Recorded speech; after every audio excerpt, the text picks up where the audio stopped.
कुंभ राशी ही नेहमीच भिन्न आणि अंतरात्म्याच्या पातळीवर जगणारी असते. ज्यांना जगाचं कौतुक मिळतं त्या रस्त्यावर कुंभ राशीचा माणूस फारसा दिसत नाही, कारण त्याचा मार्ग स्वतःच्या आत जात असतो. एकांत, आत्मपरीक्षण आणि अंतर्दृष्टीने भरलेला कुंभ राशीच्या आतमध्ये आयुष्यात अनेक दिसत नसलेल्या परीक्षा दिल्या आहेत. त्या परीक्षा फक्त हृदयाला कळतात, डोळ्यातून वाहतात आणि कोणालाही न उमगता सहज गिळल्या जातात. समाजाने चुकीचं समजलं, प्रेमाने ओळखलंच नाही, कुटुंबाने दुर्लक्ष केलं आणि वेळेने नेहमीच उशीर केला. पण या सगळ्या क्षणातही या राशीच्या मनात एक गुणविश्वास कायम होता. आपण एकटे नाही, कुठेतरी एक दैवी डोळा आपल्याकडे पाहतोय आणि आज तो डोळा उत्तर देतोय. आज ब्रह्मदेव सांगत आहे, तू आता माझ्या परीक्षेतून पार झालास. तुझ्या आत्म्याला आता शांतता मिळत आहे आणि स्थैर्याचं फळ मिळणार आहे. या राशीने आयुष्यभर जे शोषलं त्यात कुठेही ओशाळलेलं नाही. त्या वेदनांनी एका ब्रह्मतेचे निर्माण केलं आहे. जे आता संपूर्ण आयुष्य प्रकाशमान करणार आहे ते या राशीचा माणूस आहे. हे फक्त एक जन्म नाही, तर ते ब्रह्मदेवाच्या योजनेतील एक चालतो तो फळ आहे. ते वेळेनुसार उमलतं.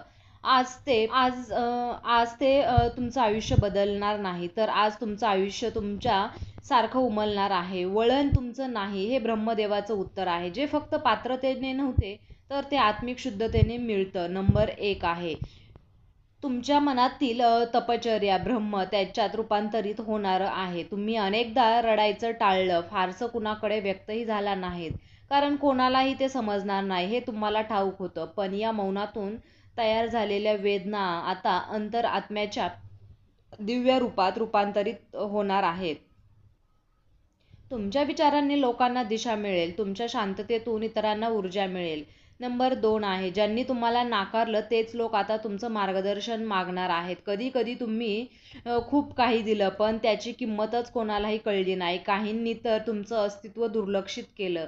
पण वेळेच्या पुढे चालणाऱ्या आत्म्याला वेळच न्याय देतो. आता तेच लोक तुमच्या जवळ परत येतील, सन्मान, आदर आणि पश्चाताप घेऊन घेऊन येतील. नंबर 3 आहे तुमची स्वप्न जी सगळ्यांना वेडी वाटली होती ती आता सत्यात उतरत आहेत, जगात उमटणार आहेत. या राशीचे स्वप्न हे वेळेच्या पुढचे असतात. त्यांचे विचार, विश्व लोकांना कळतच नाही, पण आता हीच स्वप्न हकीकत बनणार आहेत.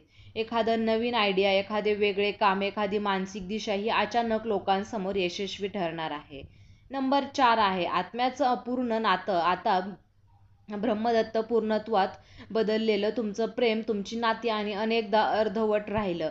कधी कोणी तुमचं मन समजून घेतलं नाही, कधी तुमचं दिलं गेलेलं प्रेम, गैरसमज या गोष्टी समजून घेतलेल्या नाहीत.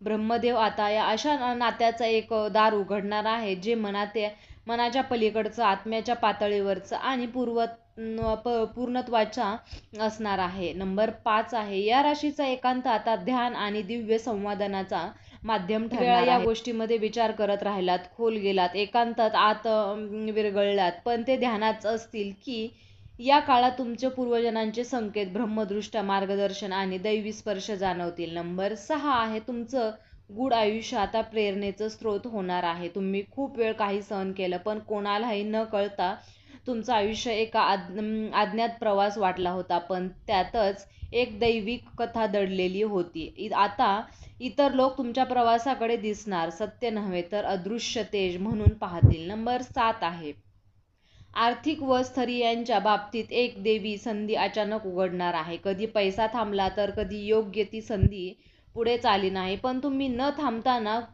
कुरकुरता चालत राहिलात. आता ब्रह्मदेव न मागता देणार आहेत आर्थिक स्थैर्य, नवीन संधी, जुनी थांबलेली उधारी आणि कधी न मिळालेली किंमत. सर्व काही एकाच लाटेत येईल आणि मनात समाधान घेईल. नंबर 8 आहे तुमचं ज्ञान आता इतरांचा प्रकाश बोलेल. तुमचं अंतर्ज्ञान, ज्या गोष्टी तुम्ही समजलात, अनुभवलात, त्या आता तुमच्यासाठी न राहता इतरांना दिशा देणाऱ्या ठरतील. तुम्ही अनुभूतपणे गुरुचं काम करू लागाल. तुमचं अस्तित्व इतरांसाठी सत्याचा आरसा. नंबर 9 आहे तुमचं मन हे आता आत्मा एक नवीन सरसरता निर्माण करत आहे. तुम्ही आतापर्यंत वेगवेगळ्या दिशांनी तुटलेले होतात. कधी मनात चिंता, तर कधी शरीर थकलेलं होतं, तर कधी आत्मा शांततेसाठी भुकेलेला होता. आता ब्रह्मदेव तुमच्या एका अद्भुत 3 स्तरीय एकस्तरीय एकात्मता निर्माण करणार आहेत. शरीराला ऊर्जा, मनाला समाधान आणि आत्म्याला शांतता मिळणार आहे. नंबर 10 आहे, तुमच्या आध्यात्मिक पात्र आता दिली आहे. ब्रह्मदेव मान्यता देणार आहे. तुम्ही कधी स्वतःची जाहिरात केली नाही. तुम्ही कधी माझं बघा असं ओरडला नाहीत. पण तुम्ही अंतर्मनाने प्रामाणिक राहिलात. आता हीच प्रामाणिकता ब्रह्मदेव आता मान्य करत आहे. तुम्हाला अशी संधी मिळतील ज्या इतरांना कधी स्वप्नातही न वाटल्या होत्या. ब्रह्मदत्त यांचे मार्गदर्शन आता तुमच्या समोर उघडतील. लोक म्हणतील की तो व्यक्तीच काहीतरी दैवी आहे. या राशीचं एकच आहे, आता आयुष्य तुमच्यावर चालणार नाही. त्या आयुष्यात तुमच्यामध्ये ब्रह्मदेवाचे उत्तर घडवणार आहे. तुमच्या मनाचा आता अर्थ लागेल. तुमच्या वेगळेपणाचा आता दैवी स्थान मिळेल आणि तुमचं अदृश्य संयम आता दृश्य पळवणे. शेवटचे शब्द या राशीचे ब्रह्मदेवाचं तुमचं मन कळत आहे, रूपांतरित करत आहे. तुमचं या राशीचं आयुष्य एक परीक्षा नव्हतं, तर ते एक अदृश्य तपश्चर्या होती. तुम्ही कित्येकदा अंधारातून चाललात, अपमान पचवलात, प्रेमात अपूर्णता अनुभवली आणि सर्वस्व गमावून इतरांचा हसू टिकवून ठेवलं. पण या साऱ्या वेदनांचं साक्षीदार एकच होतं. ब्रह्मदेवांनी तुमचं दुःख गृहीत धरलं नव्हतं, ते जतन करत होते. पण त्या प्रत्येक अश्रूंचं एक दैवीपण त्यांनी लिहिलं होतं. आता ते ग्रंथ पूर्ण झालाय. आता उत्तर देण्याची वेळ आली आहे. आता परीक्षा नाही, तर पात्रतेचा परिपाक सुरू होतोय.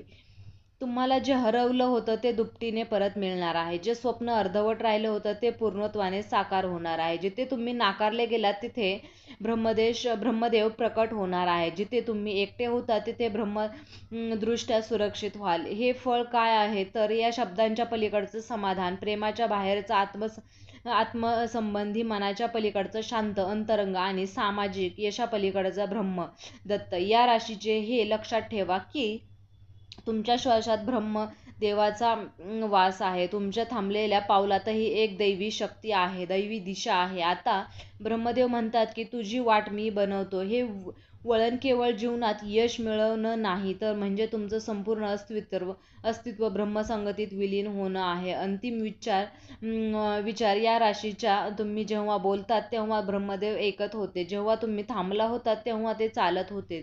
जेव्हा पडलात तेव्हा ते आधार देत होते. म्हणजेच तुमचं नाही, तर हे प्रत्येक फळ तुम्हाला मिळतच आहे. या राशीचं तुमचं आयुष्य आता कर्मावर चालणार नाही, तर ते ब्रह्मदेवाच्या कृपेवर चालणार आहे.